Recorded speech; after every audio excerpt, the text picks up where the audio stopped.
पोर्टलवर अर्ज आधीच मंजूर झाला असेल आणि तुम्हाला वाटत असेल की आता काहीच करायचं उरलेलं नाही, तर ही बातमी तुमच्यासाठी आहे.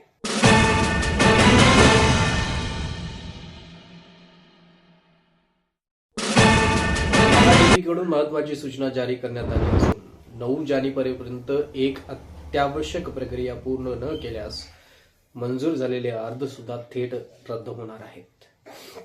ही बातमी एका न्यूज 18 लोकमतने दिलेली आहे आणि त्यामुळे हा संपूर्ण विषय नीट समजून घेणे प्रत्येक शेतकऱ्यासाठी अत्यंत गरजेचं आहे.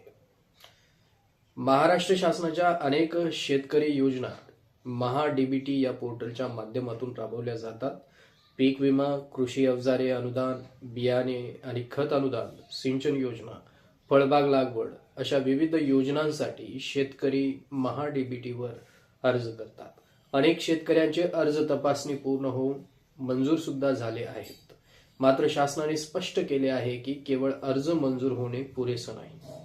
अनुदान थेट शेतकऱ्यांच्या बँक खात्यात जमा करण्यासाठी काही अनिवार्य प्रक्रिया पूर्ण असणे आवश्यक आहे आणि त्या प्रक्रिया 9 जानेवारीपर्यंत पूर्ण न झाल्यास अर्ज रद्द केला जाऊ शकतो. सर्वात महत्वाची अट म्हणजे आधार कार्ड आणि बँक खाते यांचे योग्यरित्या लिंक असणे आवश्यक आहे. शेतकऱ्यांचे बँक खाते आधारशी जोडलेले नसेल किंवा डीबीटी म्हणजेच डायरेक्ट बेनिफिट ट्रान्सफर प्रणाली सक्रिय नसेल तर शासन अनुदानाची रक्कम खात्यात पाठवू शकत नाही. त्याचबरोबर बँक खाते NPCI मॅप केलेले असणे अत्यंत गरजेचं आहे. अनेक वेळा शेतकऱ्यांचे खाते सुरू असते पण NPCI मॅपिंग नसल्यामुळे पैसे परत जातात किंवा व्यवहारच होत नाही. अशा परिस्थितीत शासन मंजूर अर्जही रद्द करण्याचा निर्णय घेत आहे. त्यासोबतच महाडीबीटी पोर्टलवर शेतकऱ्यांचे प्रोफाईल अपडेट असणेही तितकेच महत्वाचे आहे.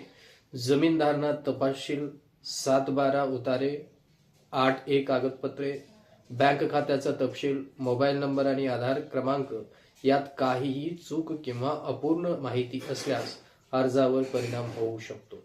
अनेक शेतकरी अर्ज मंजूर झाल्यावर पुन्हा पोर्टल उघडून पाहत नाहीत, म्हणून हीच सर्वात मोठी चूक ठरू शकते. अनेक शेतकऱ्यांच्या मनात प्रश्न आहे की अर्ज मंजूर असताना तो रद्द कसा होऊ शकतो. तर शासनाचे म्हणणे स्पष्ट आहे की जर अनुदानाची रक्कम देण्याच्या वेळी तांत्रिक अडचणी आल्या, आधार किंवा खाते तपशील चुकीचे असेल किंवा डीबीटी प्रणाली सक्रिय नसेल तर शासनाकडे पर्याय राहत नाही. त्यामुळे अशा अर्जांना थेट रद्द करण्यात येते.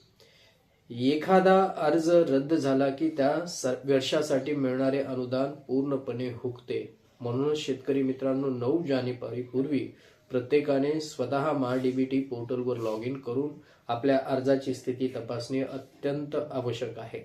अर्ज अप्रूव्ड किंवा सँक्शन्ड दाखवत असला तरी सर्व तपशील योग्य आहेत का ते पहा. आधार क्रमांक बरोबर आहे का, बँक खाते चालू आहे का, खाते NPCशी जोडलेले आहेत का, जमीन कागदपत्रे अपडेट आहेत का याची खात्री करून घ्या. गरज भासल्यास जवळच्या बँकेत किंवा CSC केंद्रात जाऊन तपासणी करून घ्या. जर शेतकऱ्याने 9 जानेवारीपर्यंत ही प्रक्रिया पूर्ण केली नाही तर मंजूर अर्ज रद्द होणार, अनुदानाची रक्कम मिळणार नाही आणि पुन्हा पुढील टप्प्यासाठी किंवा पुढील वर्षासाठी वाट पाहावी लागेल. यामुळे थेट आर्थिक नुकसान होणार आहे, जे टाळणे आजही शक्य आहे.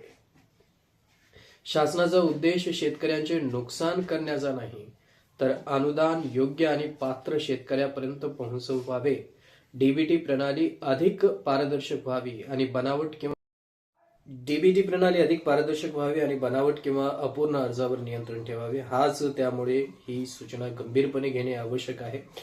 ही सूचना शेतकऱ्यांच्या हिताची आहे. शेवटी सर्व शेतकरी मित्रांना आव्हान आहे की आज महाडीबीटी प्रोफाईल तपासा, आवश्यक ती सर्व कागदपत्रे आणि लिंकिंग प्रक्रिया पूर्ण करा आणि ही माहिती इतर शेतकऱ्यापर्यंत पोहोचवा. एक छोटीशी चूक किंवा दुर्लक्ष तुमचे संपूर्ण अनुदान थांबवू शकते. वेळ अजून शिल्लक आहे, पण 9 जानेवारीपर्यंत कोणतीही तक्रार 9 जानेवारीनंतर कोणतीही तक्रार ग्राह्य धरली जाणार नाही, ही लक्षात ठेवा. जय जवान, जय किसान.